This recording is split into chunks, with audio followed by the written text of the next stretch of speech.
Les cartes légendes, un vrai sujet de Discord pour les collectionneurs. Et pour le comprendre, il faut revenir quasiment 15 ans en arrière, à l'époque de leur création. Nous sommes en fin 2009, sort le bloc Hard Gold Soul Silver, aussi appelé HGSS. Il succède au bloc Platine, qui a reçu des critiques plutôt mitigées, et qui en plus n'a pas très bien fini avec Platine Arceus. Comme à son habitude, Pokémon sort un nouveau bloc avec la sortie d'une nouvelle série de jeux vidéo, Or Hard Gold et Argent Soul Silver, les remakes de Pokémon Or et Pokémon Argent, qui sont sortis 10 ans plus tôt. Pokémon fait alors un pari risqué qui est de sortir 2 blocs d'affilée qui ne présentent pas de nouveaux Pokémon, puisque Platine reprenait les Pokémon de la 4ème génération comme son prédécesseur qui était Diamant et Perle, et Hard Gold Soul Silver met en avant les Pokémon de la 2ème génération, de la région de Johto donc. Pour attirer le public, Pokémon met les bouchées doubles sur la créativité de son bloc, avec notamment des cartes au bord avec un effet vieilli qui rappelle le côté rétro de la 2ème génération. De nouvelles raretés sont également créées, alors qu'habituellement, il n'y en a qu'une seule. On aura donc les cartes Prime, mais surtout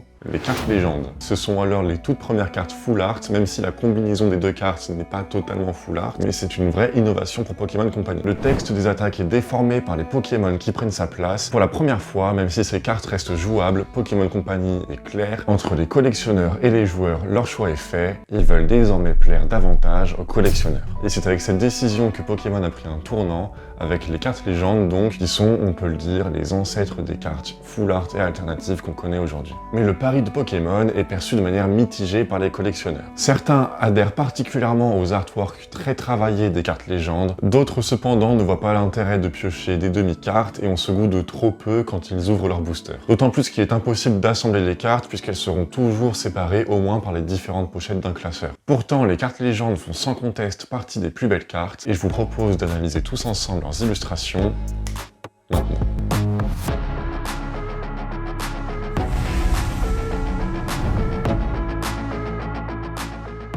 Pour des premières cartes Full Art, les artistes ont su immédiatement s'adapter à ce format et créer des cartes animées par des mouvements rapides ainsi que par des effets de météo tempétueux souvent associés aux Pokémon légendaires comme symbole de leur pouvoir. Les cartes légendes ont été réalisées par 3 illustrateurs différents, mais sur chacune d'entre elles a travaillé le même illustrateur, Shinji Niguchi. Il est d'ailleurs seul à avoir travaillé sur les cartes OO Légende et Lugia Légende, alors que sur les autres cartes, il a toujours été associé à un autre artiste. La majorité des cartes légendes utilisent une technologie 3D dans leurs illustrations. Et on peut le dire, ils commencent à maîtriser leur sujet. Le résultat est vraiment propre, les Pokémon font réalistes mais restent quand même fidèles à leur design initial. Prenons par exemple Deoxys et Rayquaza Légende qui semblent sortir de la carte grâce à la 3D et au mouvement, mais ils restent très bien inclus dans les cieux qui figurent en arrière-plan. Pour ce qui est de Palkia et Dialga, ils prennent vraiment le devant sur l'arrière-plan qui prend une toute petite part de l'illustration, mais ils restent quand même inclus dans le décor grâce aux éclairs qui les lient à ce dernier. De ces 2 cartes, ou 4 selon comment on voit les choses, ressortent une vraie sensation de puissance typique des Pokémon légendaires, et je trouve que ça n'a jamais été réalisé aussi bien qu'avec les cartes légendes à cette époque. Donc qu'on aime ou non le style 3D, la maîtrise avec laquelle ils l'ont employé force le respect. Les autres cartes légendes mélangent 3D et dessin traditionnel, ce qui donne un équilibre particulièrement bien réussi. Prenons par exemple ces cartes de Darkrai et Cresselia qui forment pour moi une des illustrations les plus réussies des cartes légendes, avec un style épuré et lumineux pour Cresselia entouré de faisceaux de lumière, le tout contrastant avec Darkrai apparent comme une tache d'encre dans les ténèbres. Dans le même style, on trouve la 2e et dernière illustration dessinée par le duo Niguchi et Takaya, avec Entei et Suicune Légende. On y retrouve un Suicune calme et élégant marchant sur des vaguelettes, tandis que Raikou déchire artificiellement la carte avec ses griffes et est entouré d'un violent orage qui crée des vagues énormes que même Brise de Nice n'oserait pas surfer. Vas-y, joute-moi dessus.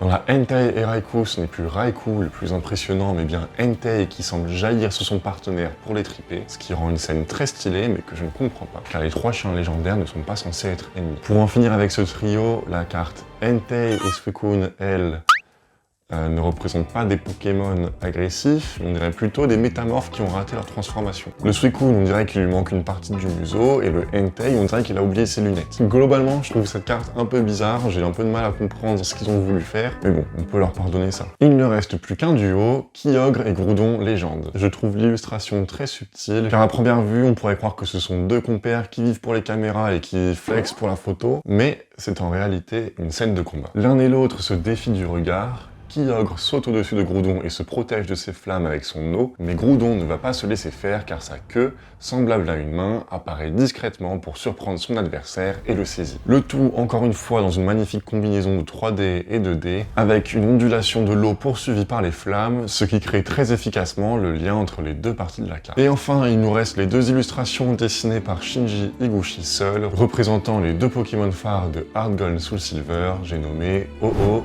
et Lugia. Lugia apparaît très réaliste sur cette mise en scène et jaillit vers le spectateur de manière agressive, déchirant le texte de sa patte pour renforcer cette impression. Il fend l'eau avec sa gueule et laisse une traînée derrière lui, avec des bulles d'air signifiant son rugissement. Ses traits sont bien plus anguleux et fins que ce qu'on a l'habitude de voir chez Pokémon, ce qui est d'ailleurs le parti pris par la plupart des cartes légendes qui se veulent plus matures. En tant que collectionneur, on pourrait être déçu de tirer uniquement la partie haute de Lugia, puisqu'on ne voit pas du tout son visage. Et pourtant, on perçoit quand même son mouvement agressif, puisque ses ailes et sa queue fendent elles aussi l'eau. Cette partie de la carte se concentre sur un jeu de lumière particulièrement réussi, avec des couleurs très lumineuses tout en haut de l'illustration, qui deviennent jaunes puis verdoyantes, avant de contraster avec le bleu sombre qui arrive très tôt dans l'illustration, pour montrer à quel point Lugia est immense et puissant. Car entre sa queue et le milieu de son buste, on passe de la surface de l'eau au début des profondeurs de l'océan. Finissons par Ho-Oh, le Pokémon arc-en-ciel qui n'a jamais aussi bien porté son surnom dans le TCG Pokémon. Cette illustration est une explosion de couleurs.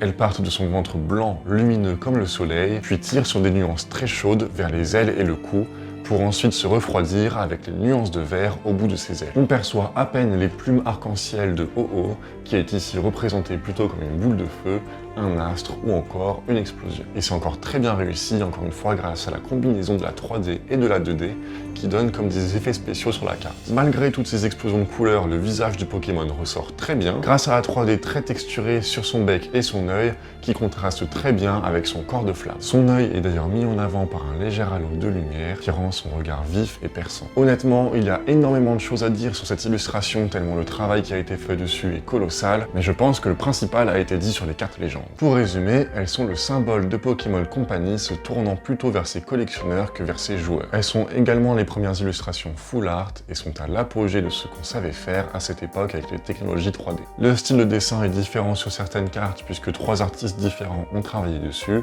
mais on retrouve un point commun, les traits matures des Pokémon qui semblent très réalistes, notamment sur les illustrations dessinées par Shinji Higuchi seul. Ce parti a probablement été pris pour faire revenir les joueurs de la version or et argent dans les cartes Pokémon, puisqu'ils ont grandi de 10 ans et n'ont donc plus les mêmes attentes. C'est un bloc qui joue sur la nostalgie, comme nous le démontrent les bords des cartes qui ont en effet vieilli. Les cartes légendes n'ont pas connu un énorme succès et ont été boudées en partie pour leur format, qui est leur plus grande force, mais aussi leur plus grande faiblesse. Et oui, depuis tout à l'heure, je vous montre les cartes assemblées l'une avec l'autre, mais en soi, on peut en tirer soit l'une, soit l'autre. Ça ressemblerait plutôt à ça qu'à l'assemblage des deux cartes. Et on peut même tirer qu'une seule des deux parties et ne jamais trouver la seconde, ce qui peut être très frustrant. De nos jours, le marché en ligne des cartes à l'unité a explosé, donc on pourrait facilement trouver de quoi compléter la moitié de notre carte, mais à l'époque, c'était pas du tout autant le cas. Il était donc bien plus difficile de trouver la moitié de cartes que ça le serait de nos jours, donc peut-être qu'aujourd'hui, les cartes légendes auraient du succès. En tout cas, de mon côté, j'aimerais beaucoup revoir ce format qui laisse plus de place à la créativité des illustrateurs,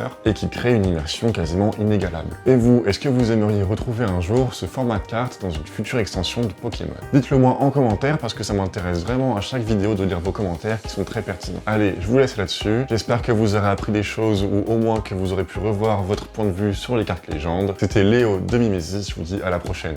Ciao.